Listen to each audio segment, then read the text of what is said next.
Good morning. In this session, we'll deal with introduction to histology and cell.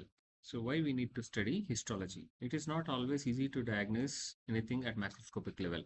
We need to inspect the microscopic level to understand certain diseases. So let us go with the cell. So there are basically two types of cells, prokaryotic cells and eukaryotic cells. So in prokaryotic cells, there is no membrane-bound nucleus and no membrane-bound organelle. In eukaryotic cells, there is membrane-bound nucleus and membrane-bound organelles. So in adult humans, we see the eukaryotic cells. You can see here, this is a typical eukaryotic cells with the nucleus, endoplasmic reticulum, lysosome, Golgi complex, mitochondria, and ribosomes. You can see the cell is covered by plasma membrane, and within the plasma membrane, there is protoplasm, which consists of nucleus and cytoplasm. If you see cytoplasm, cytoplasm does not include the nucleus. It has cell organelles and cytosol or hyaloplasm. And vacuole plasm is a separate entity which is enclosed within the vesicles. So protoplasm, cytoplasm, vacuole plasm, you need to understand separately. Plasma membrane is made up of lipids, proteins, and carbohydrates. It is highly permeable, 7.5 nanometers thick. It's a fluid mosaic model, trilaminar in appearance, two dense layers separated by a light zone.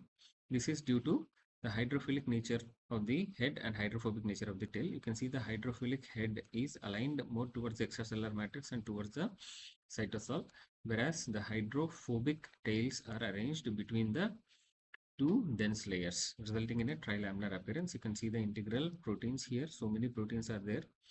Some proteins are acting like a transport channel. You can see the integral proteins within the plasma membrane. And you can see this entire thing is the phospholipid bilayer. You can see some glycoproteins and you can see glycolipids.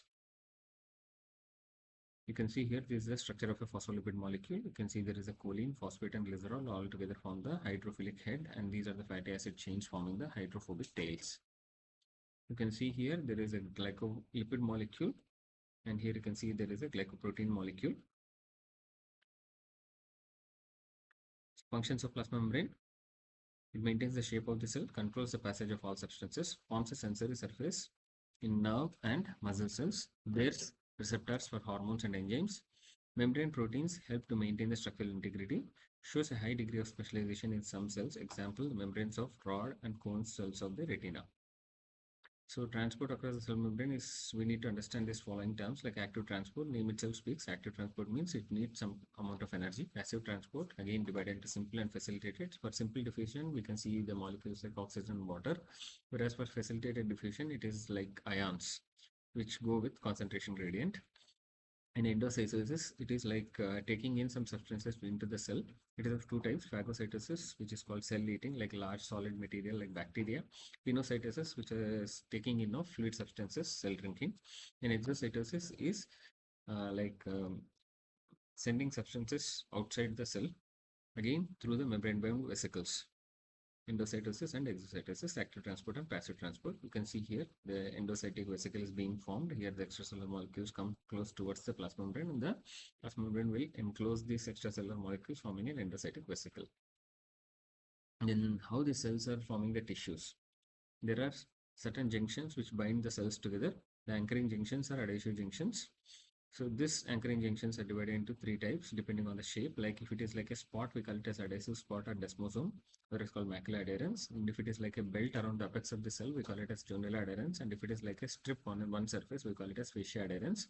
The main function of this anchoring junction is to bind cells together. Then occluding junction or tight junction, it forms a barrier between two areas. Tight junctions are such that two cells are attached so tightly that anything, if it has to pass from one side to other side, it has to pass through the cells, not between the cells. In communicating junctions or gap junctions, the direct transport of substances between the cells. You can see here, this is a gap junction. These two are the anchoring junctions. You can see this is the adherens junction and this is the desmosome, adhesive spot or macular adherens, and you can see the tight junction. So anything which has to pass from this side to this side has to come through the cell, not between the cells. You can see the hemidesmosome, which connects the base of the cell with the extracellular matrix. So here you can see the cell adhesion molecules, which are two types: calcium dependent and calcium independent. Calcium dependent molecules are cadherins, selectins, and integrins. Cadherins are seen in epithelia, selectins are seen in migrating cells like leukocytes, integrins are seen between the cells and intercellular substances. About 20 types of integrins have been identified. And if you see the calcium independent uh, cell adhesion molecules, it is like NCAM, the neural cell adhesion molecule, which is seen in nerve cells, and intercellular adhesion molecule, which is seen in leukocytes. Endoplasmic reticulum, membranous tubules within cytoplasm of a cell. They are in continuous contact with the nuclear membrane. It is involved in protein and lipid synthesis. Rough endoplasmic reticulum, so mainly protein synthesis. Smooth endoplasmic reticulum, lipid metabolism, and it also acts as calcium store, and it also further processes the protein synthesized by rough endoplasmic reticulum. You can see this is the rough endoplasmic reticulum studied with the ribosomes, and this is the smooth endoplasmic reticulum. So here you can see the ribosomes which contain proteins and RNA attached to the rough endoplasmic reticulum, or it might be free ribosomes. When they are single, we call it as monosomes. When they are group, we call it as polysomes or polyribosomes involved in protein synthesis. You can see the ribosome. This is the larger subunit and this is the smaller subunit. You can see the mitochondria. The mitochondria are double membrane bound organelles. There is a smooth outer membrane and an inner membrane. The inner membrane is folded, forming cristae. Between the two membranes, there is intermembranous space. Within the inside the inner membrane, there is a matrix which is granular in appearance, containing the DNA, RNA, and enzymes. So these mitochondria are powerhouses of the cell. They also have enzymes for Krebs cycle, store calcium, and generate heat. They maintain the growth and death of the cell. You can see here this is the outer membrane, this is the inner membrane which is folded to form the cristae. This is the intermembranous space, and you can see the inside the inner membrane there is a matrix which is granular, which is containing DNA and RNA and enzymes. Golgi apparatus. The Golgi body is a membrane-bound organelle. Flattened, stacked pouches called cisternae are present. Secretion and intercellular transport is the main function. There are three regions like cis, which is near to the endoplasmic reticulum, medial, which is the central part, and the trans phase, which is far from the endoplasmic reticulum. You can see this is the cis phase, this is the medial phase, and this is the trans phase. Cis phase is closer to the endoplasmic reticulum. You can see the incoming transport vesicle, and trans phase is away from the endoplasmic reticulum. You can see the outgoing secretory vesicle. You can see again here nucleus, endoplasmic reticulum, the cis phase receiving the vesicles from the endoplasmic reticulum, and the trans phase is releasing the final secretory vesicles. Two centrioles are seen together. A centrosome consists of series of microtubules arranged in a circle. 9 groups of tubules are present. Each group helps to organize microtubules. You can see these are the two centrioles together. They appear like centrosome. You can see the triplets which are present, 9 in number. Lysosomes, these are the vesicles containing enzymes that can destroy unwanted material present within a cell. There are proteases, lipases, carbohydrates, and acid phosphatase. Acid hydrolase enzymes synthesized in nitrogen reach the Golgi complex where they'll be packed into lysosomes. You can see the lysosome with enzymes, and you can also see the transport proteins. You can see here the primary lysosome coming from the Golgi complex. This will have inactive enzymes because the pH needs to be changed to acidic in order to activate this lysosomal enzymes. And there is an endosome which joins with the secondary lysosome. So here the secondary lysosome will join with the phagosome to form the phagolysosome, or it may join with the pinocytic vesicle to form the multivesicular body. Peroxisome, membrane-bound vesicles containing enzymes, forms hydrogen peroxide, which detoxifies the substances. Hydrogen peroxide is also toxic, then it has to be degraded. In the catalysis will destroy the hydrogen peroxide. Peroxisomes are most prominent in cells of the liver and in renal tubules. Nucleus, which is rounded and ellipsoid, is a common shape. Elongated, indented, and lobed shapes are rarely in appearance, around 4 to 10 microns in diameter. Stores the cell's hereditary material, the DNA. It coordinates cells' activities like growth, metabolism, protein synthesis, and cell division. You can see this is the bilaminar nuclear membrane. You can see there is a nuclear pore. Here you can see the chromatin, which is formed by DNA coiling around the histone proteins to form the nucleosomes, and further coiling, primary, secondary, tertiary coiling, resulting in the formation of chromatin. This chromatin also condenses to form chromosomes during cell division. You can see this is the nucleolus.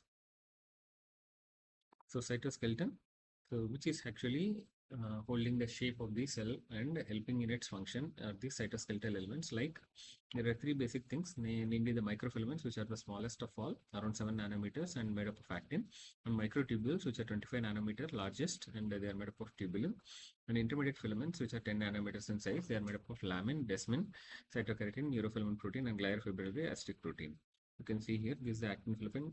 This is a microfilament made up of actin. You can see this is the microtubule made up of tubulin, alpha tubulin, and beta tubulin. This forms the proteofilaments. And here you can see the intermediate filaments, which are concerned with the junctions. So then cell surface proteins include the cilia, flagella, microvilli, and stereocilia. So cilia mainly help for movement. Flagella also help for movement. Microvilli will help in absorption, increasing the surface area for absorption. Stereocilia are functionless. You can see the microvilli around 1 to 3 microns. Finger-shaped extinctions. The core is formed by actin filament. Passive movement because of terminal wave. Location, intestine and gallbladder. Functions, increase area for absorption and secretion. Stereocilia 120 microns, thread-like extensions, core by actin filaments, passive movements because of fluid flow. Location, epididymis, hair cells of the inner ear. Functions, increase area for absorption, mechanoreceptors function in ear. Then cilia, they are motile and non-motile. Motile around 5 to 10 microns, bristle-like. Then core is formed by microtubules, active unidirectional movements. Location, respiratory epithelium, sperm tail where it is flagellum-like, olfactory epithelium and fallopian tube. Function, mucociliary clearance, OR transport and sperm motility. Primary non-motile, length 2 to 3 microns, mostly present singly on all cells. Core of microtubules 9+0, no active movements. Location, all cells of the body. Function, can work as sensory stimulator. So you can also see nodal cilia which are found in primitive node which we are going to see in the development embryology, have core of 9+0 microtubules and determine right left asymmetry of the internal organs.